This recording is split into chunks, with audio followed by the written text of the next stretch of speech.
Bonjour à tous, ici Ben Garneau. Voici un article que j'ai vu ce matin, Tempête géomagnétique en cours, impact important le 9 décembre.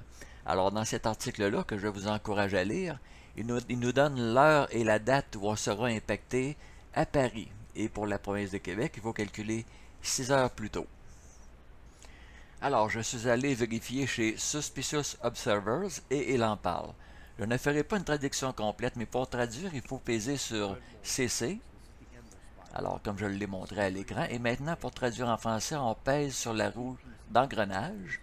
On pèse sur anglais généré automatiquement. Traduire automatiquement. Ensuite, on s'en va chercher la langue désirée, français dans ce cas-ci. Et maintenant, nous allons avoir la traduction en français. Donc, Suspicious Observers confirme. Il y a eu une explosion solaire relativement importante. Alors, nous voyons ici l'explosion solaire où elle s'est produite. Et les vents solaires, évidemment, partent dans notre direction, comme il le mentionne sur Wikistrike. Bon, dans cette animation-là, on voit le petit point jaune à la droite de l'écran. Ça, c'est la position de la Terre. Alors, effectivement, les vents solaires, on va les recevoir. On peut appeler ça plutôt une tempête géomagnétique, comme le mentionne Suspicious Observers. Alors, on voit les images d'une autre manière. Donc, le temps pour faire une bonne traduction de qualité me manque aujourd'hui, mais si vous allez voir la vidéo de Suspicious Observers, et si vous la traduisez, ben, la traduction est quand même assez précise pour comprendre ce qui pourrait nous affecter dans les prochaines heures. Alors, on parle de fortes tempêtes avec une force de 7 ou de 8. Alors, je ne suis pas un scientifique, je l'ai dit souvent. Je ne sais pas de quelle façon, avec quelle puissance ça pourra nous affecter. Alors, Suspicious Observers nous parle d'incendies de cause électrique, problèmes de télécommunication, etc. Alors, j'ai coupé la vidéo de Suspicious Observers pour vous mettre celle-ci. Ça, c'est une vidéo de Tor News. Alors, j'ai vu cette vidéo-là il y a plusieurs heures. En fait, c'est hier soir avant de me coucher. Mais j'attendais ce matin pour voir ce que Suspicious Observers aurait comme information complémentaire à nous donner. Alors, ce coup-ci, j'ai mis la vidéo au complet. Évidemment, je ne ferai aucune traduction. Mais Tor News nous explique justement hier soir, là, plusieurs heures avant Wikistrike et Suspicious Observers, il mentionne l'explosion solaire. Alors, dans ces vidéos, avec son sens de l'humour toujours très spécial, Tor News parle de n'importe quoi. Il parle de Donald Trump en même temps. Fait que ça va nous donner l'occasion de donner plus d'explications sur les explosions solaires.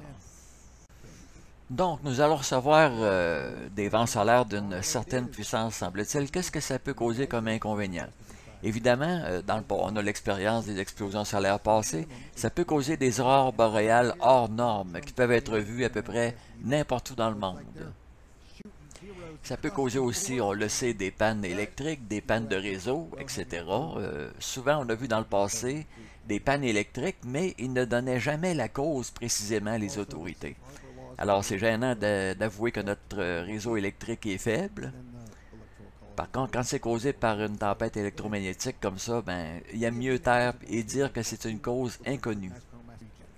Aussi, durant les explosions électromagnétiques de forte puissance, on peut voir des transformateurs exploser, des pannes de courant locales. Alors, c'est des choses qu'on a vues souvent dans le passé. Dans certaines régions du globe, ça peut causer des surtensions et des sous-tensions, comme on voit la carte de l'Amérique du Sud ici, qui semble subir une forte anomalie électromagnétique. Ici, dans cette animation-là, on va voir une comète qui s'approche et qui fait réagir le Soleil. Alors, on voit les rayons du Soleil complètement à gauche. Bon, la comète va s'approcher. Et on voit que le Soleil réagit, il envoie des ondes. Alors, les toutes petites comètes peuvent faire réagir le Soleil. Maintenant, Tor News nous mentionne une conjonction assez importante. Saturne et Jupiter en conjonction. Ça pourrait nous causer des tremblements de terre ou des inconvénients de ce genre-là. Espérons que ce ne sera pas trop intense quand même. Hein? Maintenant, Tor News va nous montrer de quelle façon s'est produite l'explosion solaire d'après ce satellite-là. Alors, le Soleil commence à s'activer. à réagir drôlement. Oups, on voit à la gauche de l'écran. Et maintenant à la droite, ben ça va exploser. Et voilà. Bon, Tornios continue avec ses explications. Il nous mentionne aussi que c'est probablement un des objets de la planète X qui reste comme ça à l'écran. Ça, c'est du côté gauche. Et du côté droit, ben c'est la planète Vénus, tout simplement. Bon, que peuvent causer en plus les explosions solaires? Des pannes d'électricité, évidemment.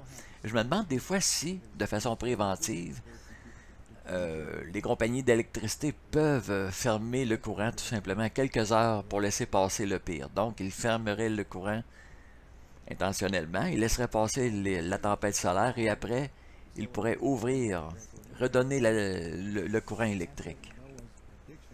Bon, Tornios continue avec ses explications.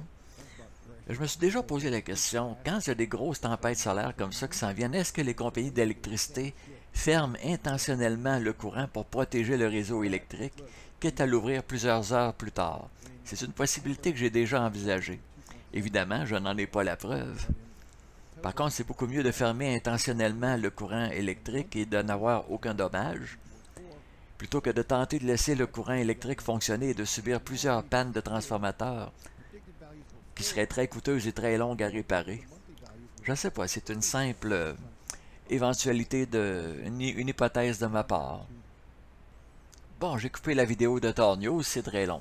Donc, ça, c'est deux images qui viennent de Suspicious Observers. Ils mentionnent que le champ électromagnétique de la Terre diminue beaucoup. Profitez de l'électricité pendant que vous le pouvez. Évidemment, il y en a d'autres qui donnent beaucoup d'informations. Maintenant, je suis tombé sur une vidéo ça s'appelle Blue Kool-Aid. Alors, il parle de l'explosion solaire. Et il mentionne aussi des images des objets de la planète X. Alors, c'est une vidéo qui est quand même longue. Et, bien entendu, avant de fermer la vidéo, j'ai été voir sur Planet X News. Qu'est-ce qu'il a de nouveau à raconter? Alors, bien entendu, il décrit l'explosion solaire et un objet de la planète X qui est très visible. Ça, c'est en date du 6 décembre 2020. Alors, un petit rappel, les vidéos sont quand même relativement faciles à traduire. On pèse sur CC, alors la traduction se fait, mais c'est en anglais. Ensuite, on pèse sur la roue d'engrenage.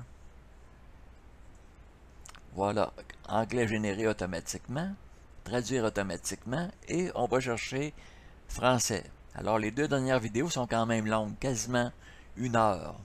Mais si on veut bien comprendre ce qui se passe, ben c'est peut-être intéressant.